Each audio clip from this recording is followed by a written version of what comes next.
I filmed this the first time and it was in slow-mo, and now I have to go do this all over again. As you may know, everyone and their mom is doing a historically accurate Disney princess. Some are doing historically accurate Disney villains. Anyways, some of my costume pals and I were talking on video chat about how funny it would be if I were to do a video and like we planned this whole thing out where like I was gonna pretend like I was making a historically accurate Disney princess and it was gonna be Pocahontas and I was gonna do the whole thing like really memey and like, oh yes, my people, give me the information and I sew the thing, and like really play into all the tropes only to like pull the curtain back at the last minute. And the costume was actually going to be like Grandmother Willow, and then I was going to talk about how all of these tropes are actually kind of harmful. But then I couldn't think of a way to do that that would not feel really disrespectful given how heavy this topic is. There's no way to make it fun.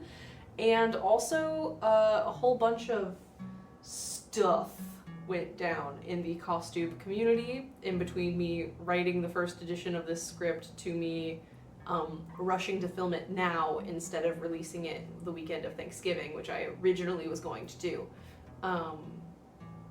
So here we are.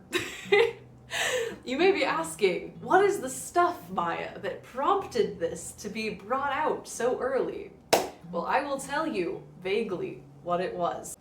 A very, very white woman with a history of sketchy, unkind behavior decided to cosplay as the cartoon version of a violent genocidal monster the same weekend that huge numbers of bodies were found at a residential school. That was fun. That was a fun thing. At best, this was tone deaf. At worst, she's just making an announcement about what her beliefs are and finding other friends with the same beliefs. There's been a lot of that going around lately. Dog whistles as far as the eye can see. It's been a good time in the costuming world. I love it here. I will not be showing any pictures or saying any names or any identifying factors beyond what has already been said, because that would be doxing, and I don't do that when people disagree with me. Unfortunately, that statement is relevant here. Anyways, I just want to start off by saying, if Pocahontas is your favorite Disney princess, that's great. Like, I'm not here to try to tell you, like, you can't have had good childhood associations with this movie, or that you're trash for liking it. You know, I kind of like it, if I'm being totally honest. I wasn't allowed to watch it as a child because my parents thought it would be way too confusing for me, and they were right. But like when I was a teenager, I loved to just be on the riverbed. It was a beautiful song. And she represents a smart and empowered woman with agency and control of her own life story and how she's, you know, seen. Unfortunately, that was not the case for the real-life historical figure, and there's a lot of reasons why this depiction is harmful and a little bit propaganda-y. But we'll get into that. Before I give you guys a proper history lesson, I do want to touch on why I am not comfortable putting a Pocahontas costume on my body, even though I'm native enough to, you know, get away with it. Because I don't want to get away with anything, first off. And secondly, it's kind of the same reason why not every black costumer wants to necessarily make like a calico slave dress and do historic reenactments and educate people about slavery and how it was bad, because that should just be obvious, A. And B, I don't want to do that. That's an ugly part of history that I don't want to put myself in. I want to move past that. Also, I am Shawnee. I'm not a descendant of any of the Powhatan tribes, and I didn't know much about them, their language, their history, their culture, until I started working on this script 3 months ago.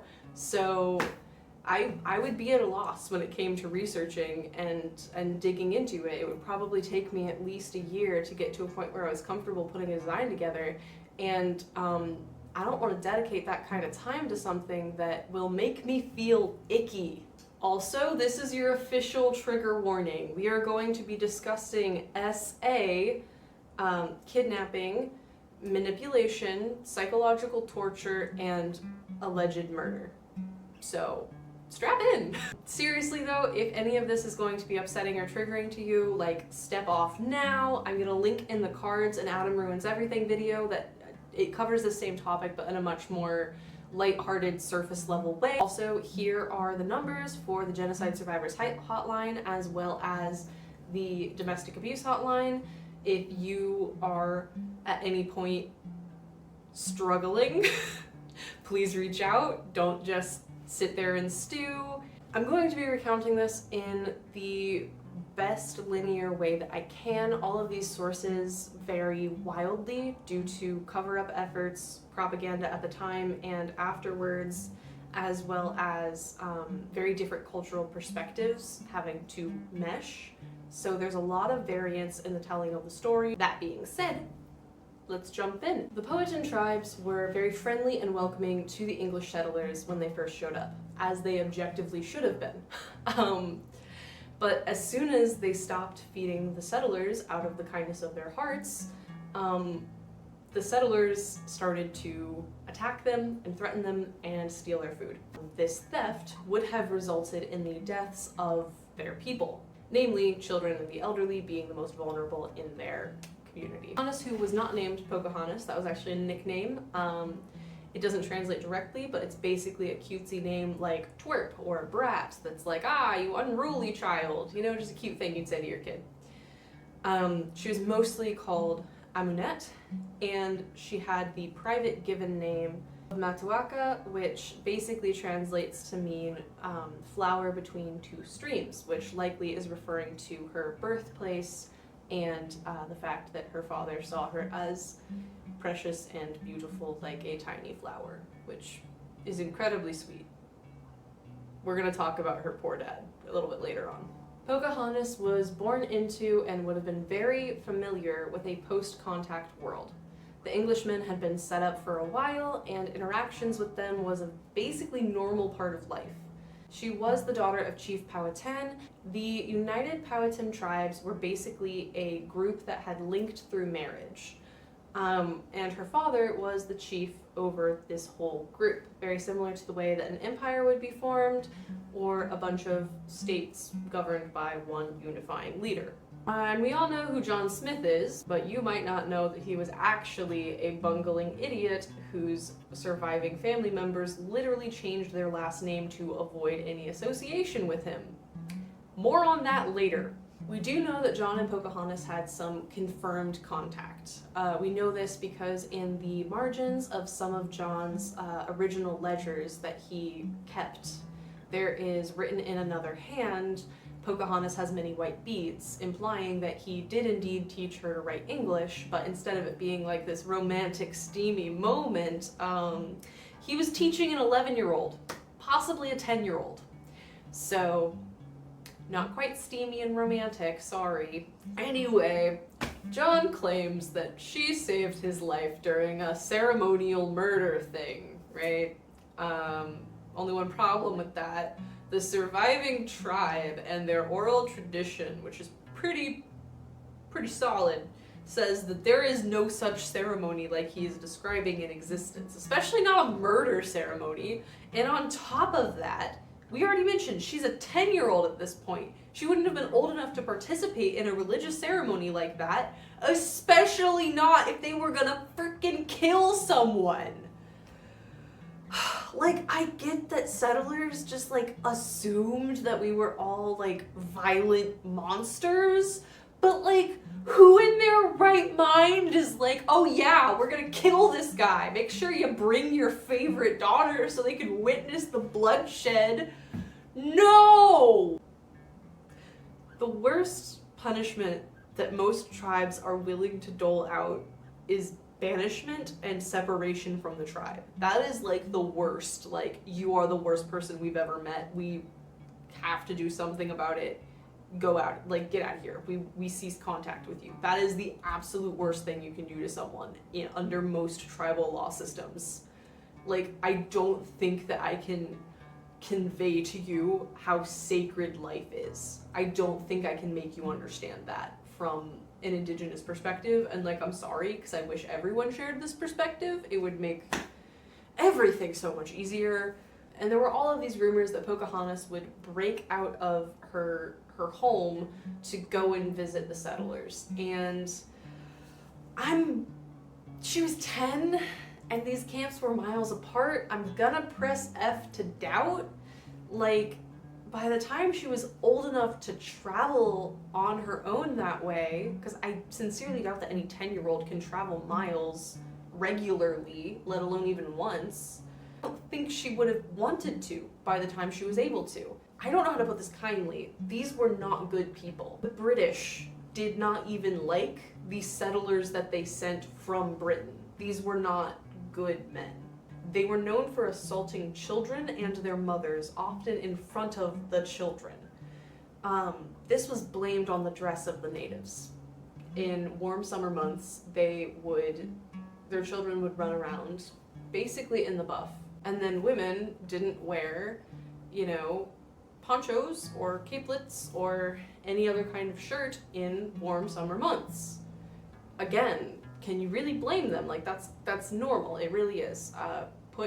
Take your Western hat off and think like a empty person. I don't know. Think like an anthropologist. That's what I wanted to say. European men as a whole were already gross. Just gross. And they didn't really have culturally an understanding of consent or boundaries. And obviously, they were colonizing a whole country, so why would they think twice about violently taking someone in that way? They were already doing that effectively on a larger scale. So in no circumstances do I think that a 10-year-old Pocahontas would have wanted to interact with these monsters. Speaking of these settlers being monsters, they kidnapped her. Yeah.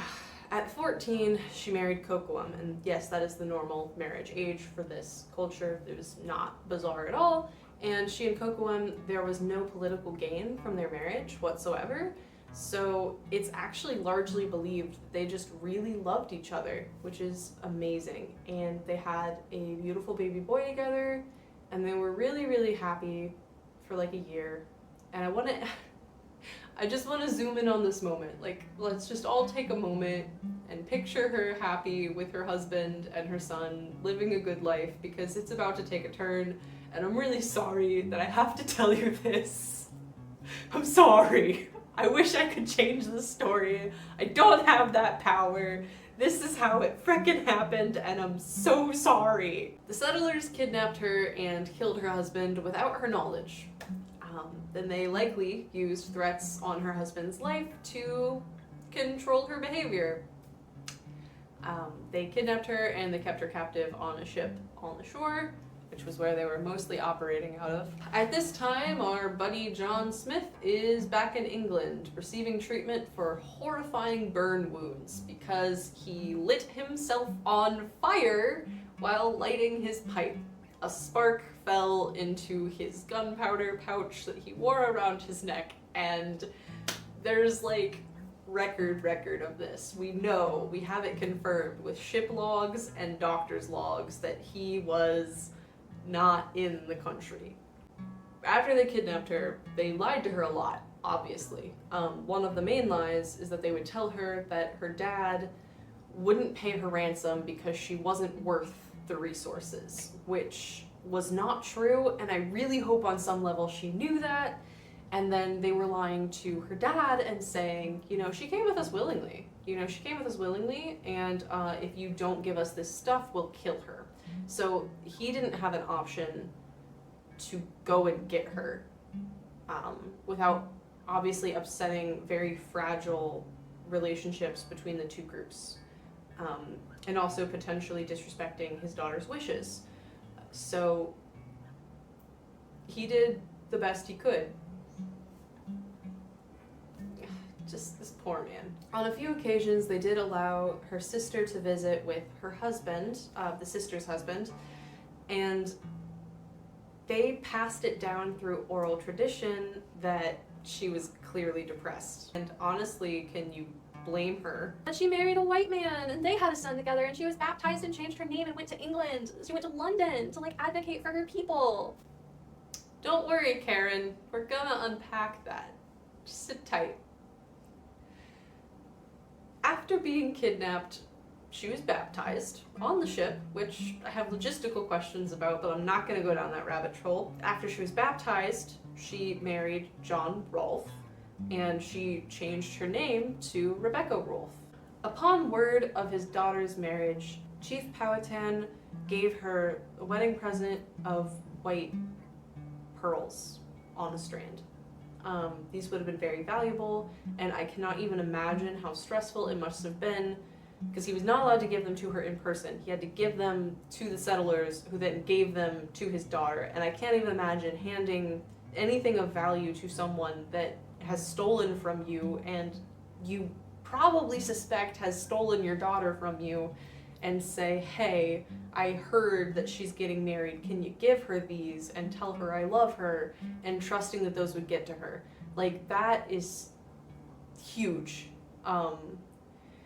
But they did get to her. We have painting evidence of that. I do want to talk about the significance of beaded necklaces that are worn close to the neck. That is a traditionally bone armor of very small, tightly woven bones in the same way are worn to protect your jugular. So symbolically, a beaded necklace like this one and like the one that she's wearing is to a certain degree a symbol of protection. And this is entirely my own opinion and my own speculation, but I think that he wanted to give her this wedding present to like protect her on some level, because he's her dad and he loves her and has no idea what's going on, and he's just trying to do the best he can for his daughter. But let's talk about the advocacy that they had her do. The English as a whole wanted to stop colonizing. I know, it's crazy. History is really not black and white, and this point in history is incredibly gray. They were concerned about how the settlers were treating the natives.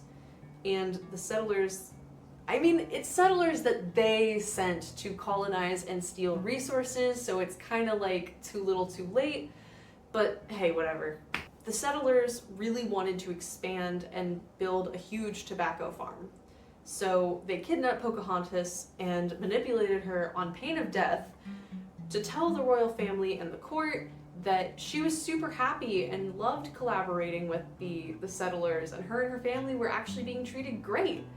And it worked. You know, the British family was like, yeah, go ahead, build your tobacco farm. I do want to say that there are some sources that report retroactively that the reason that they brought Pocahontas to England was to prove that, you know, natives could be civilized, and they could be taught to be like moral, upstanding citizens of society, and that this argument laid the groundwork for the mission statement of the residential schools and the boarding school genocide. The concept of killing the Indian and saving the man, as I'm sure you may be familiar with. So that's just one way in which this story has been twisted for propaganda's sake. They did dress her up in the garb of the time, just like in the second made-for-DVD Pocahontas movie, except she hated it, and anytime she had the chance, she would literally tear them off of her because she hated them so much. And tragically, once these men had what they wanted from her, she died of smallpox, leaving no one to potentially break out and tell the British aristocracy that fell in love with her as an individual that, you know, she actually wasn't being treated very well and her family was being harmed. Pocahontas was, by that name, very, very popular in Europe. People were fascinated by her story. They loved her, the way she spoke. Very rave reviews are written of her at the time. That is why John wrote the book that he did, and why he tried to frame himself as someone that she loved, because that would make him look good. But like, real talk though, multiple reports from the time, as well as word passed down from her son Thomas Rolfe, all point to the very real possibility that she was poisoned, because according to original sources, she was fine the night before, took ill during the night, and was dead by the next morning. And that's not usually how we see smallpox run its course. Also, a kind of positive note, Thomas Rolfe, as soon as he had his own autonomy and ability to do things on his own, he got on a ship, sailed to America, found his mother's family, joined the tribe, and never had contact with the English again. He's a biracial legend. He probably actually was able to meet up with his half-brother. I really hope that that is the case. It makes me happy to think about her children finally finding each other and, you know, having a life together as brothers. I really hope that they got to do that. I like that idea. That makes me happy. So that's the full story. Are you a bad person for liking the Disney movie? No, you're not. The music is bomb, like I said already, and the American education system really doesn't cover any of this. I wonder why. It's not like it would make them look bad. It's like the freaking lost century in one piece. Overall, the movie and all of its implications are not good. The idea that there were good natives that fell in love with the worst of the colonizers and wanted to have their language taken from them, wanted to give up their language and cultural practices and families just to go be with a white man, has implications. For starters, what would be motivating her in that situation? You can call it love if you want to be cutesy, but like, we all know what that's really saying, and nah.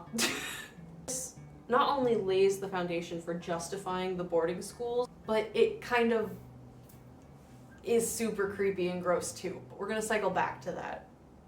I do want to say, as far as early settler relationships went, there were collaborative efforts, and there were times whenever settlers and natives had amicable relationships. They are sadly few and far between.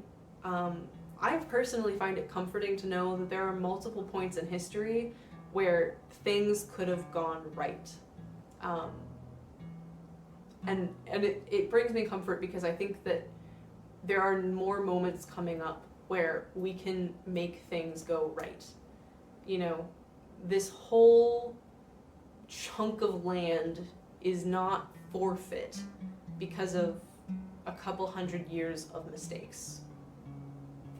About 1,000 years of mistakes. Like I've already said, if Pocahontas was your favorite Disney princess, that's awesome. I'm glad that you think that my family is beautiful and kind and strong and what have you, but please be aware that she didn't want anything that happened to her. And she realistically isn't a hero, she's a survivor. She handles the situation as well as she possibly could have, and she handles it with a strength and a grace that I would desperately want if I were ever in her situation, and I don't think that I would have. Before ending off, I do have to talk about how this affects Native women today. I'm sure that you've heard some of the slurs, like Pocahontas, or my personal favorite, Smokahontas.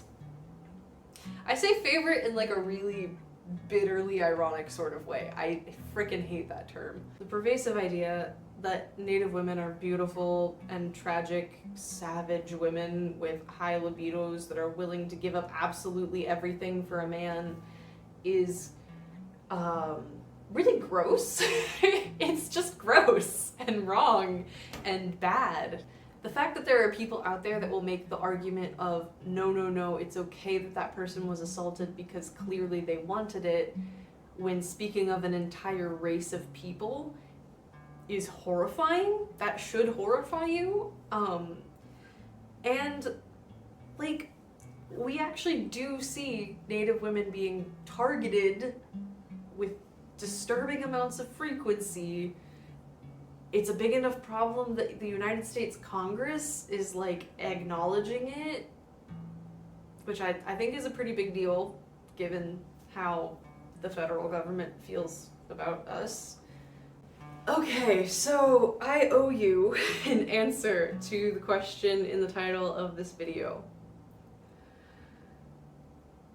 You will not see a historically accurate Pocahontas because no Native person wants to put on clothing representative of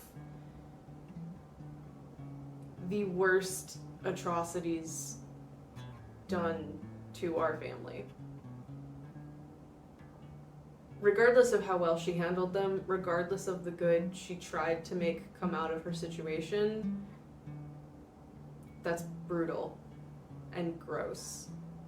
You know, I love Cinderella, for example, because she took a horrifying and abusive situation and managed to still be kind and come out as the person that she wanted to be and always knew that she could be.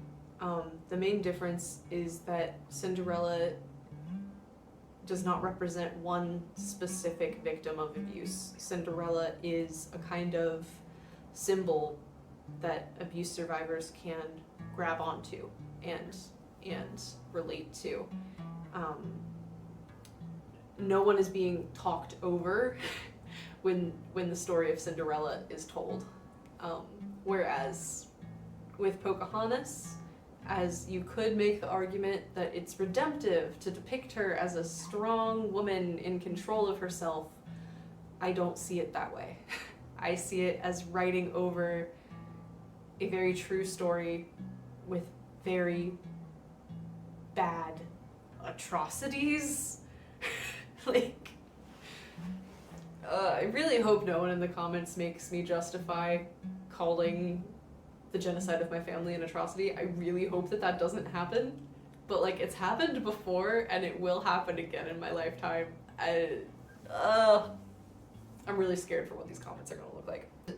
As innocuous as you may think this film is, let me remind you, the original story was written by John Smith and was basically a porno inspired by an 11-year-old.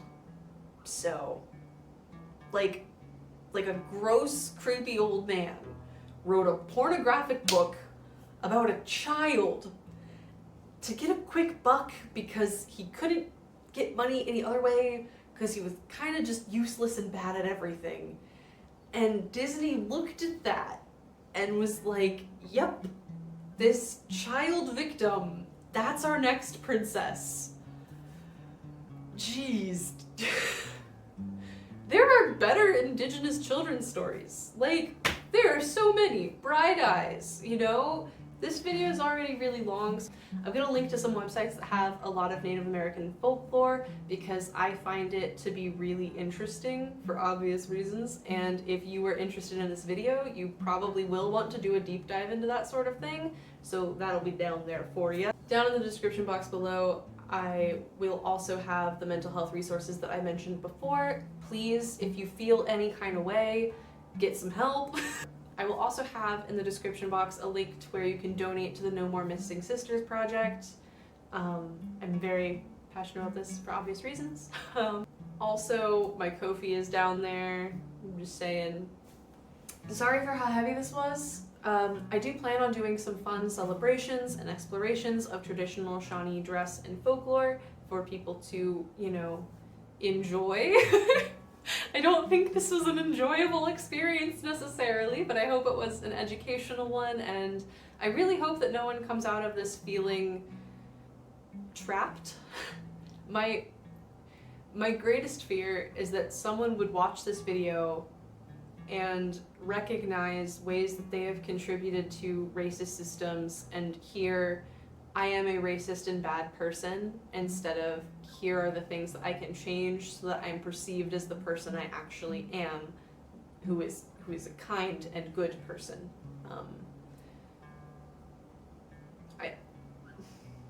That's my biggest fear. So please don't make my fear a reality.